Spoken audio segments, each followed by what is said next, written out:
maanta waxay noo tahay maalin weyn oo lama ilaawaan ah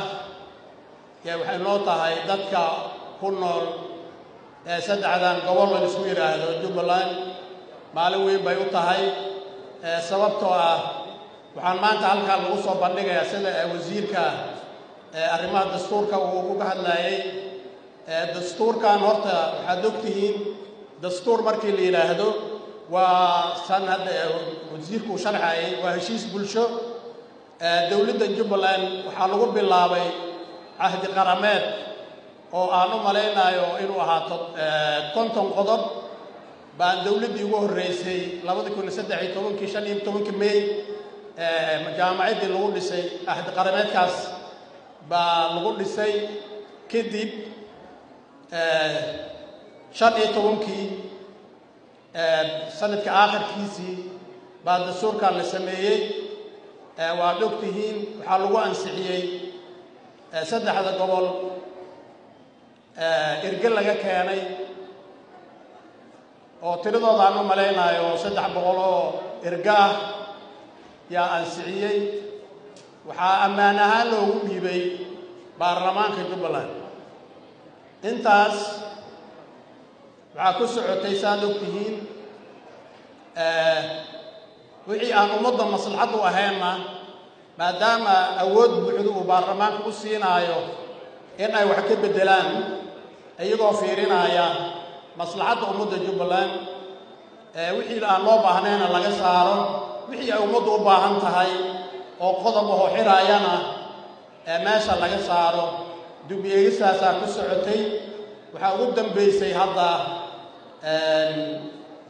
bishii waxaan u maleynayaa koowaad sanadkii hadda maanta 30 bishii ugu dambeysay December aan maray bishii koowaad baa waxaa loo bixiyay xubno guddi ah oo baarlamaanka ka tirsan iyo quwaro ku xeel dheer shuruucda iyo dastuurada inta ayaga ka soo shaqeynayay 8 sano oo baarlamaanka Jubbaland jiray waa dib u eegis baa ku socotay qodob baa la bedelayay waxaad ogtihiin waxaa ugu horeeyay oo dastuurkeena hore ku qoraa hal madaxweyne ku xigeen baa ku jiray waa ogtihiin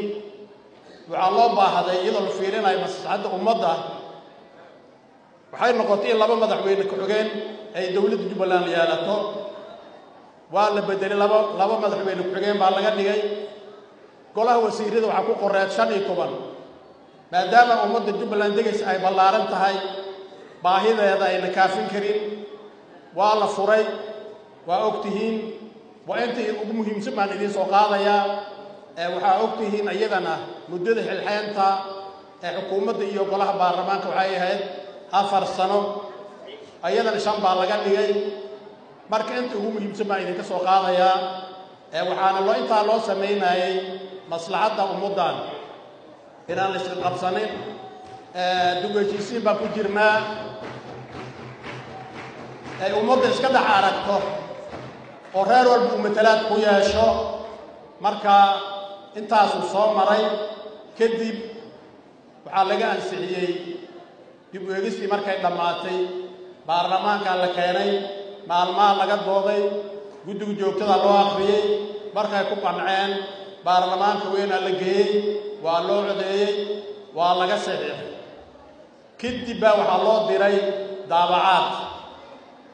waa la soo daabacay maadaama intaa uu soo maray oo shalay markii loo dhiibayay baarlamaanka ay ummadda Jubbaland markhaati ka ahayd maanta waxaan ku talagalnay in hortooda 8 sano dib u eegis la soo sameeyay marba qodob laga bedelay marna qodob lagu daray wixii lagu daray maslaxadda ummadda darteeda loo sameeyay in ummadda Jubbaland ay markhaati ka noqoto oo ay ogaato maadaama uu ka hadlayo xuquuqda ummadda ku nool Jubbaland hadday tahay xuquuqaha asaasiga waxbarashada caafimaadka amniga xurriyatul qowlka intaba uu ka hadlayo oo iyaga iska leeyihiin in hortooda waayo hortiista biyaha loogu barxaayo maxay tahay muxuu yahay inaan liidhino ay hortooda nin walba maanta uu arko baan ku talagalnay bulshada inteeda badanna waa loo qiimin doonaa golaha baarlamaanka iyo wasiirada iyo bulshadana iyadana nuqulaan insha Allah siin doonaa marka inaad ogaataan in intaas wixii laga soo shaqeynaayo maanta hortiina aad aragtaan baan insha Allah ku talagalnay waxa kaloo inta ka badan ma jiro marka shirkana si buuxda noogu furan yahay waxa ka hadli doona qoboradii waxa ka soo sameysay waxa ka hadli doona odayaasha dhaqanka cid walba oo mudan inay hadashaa hadli doonta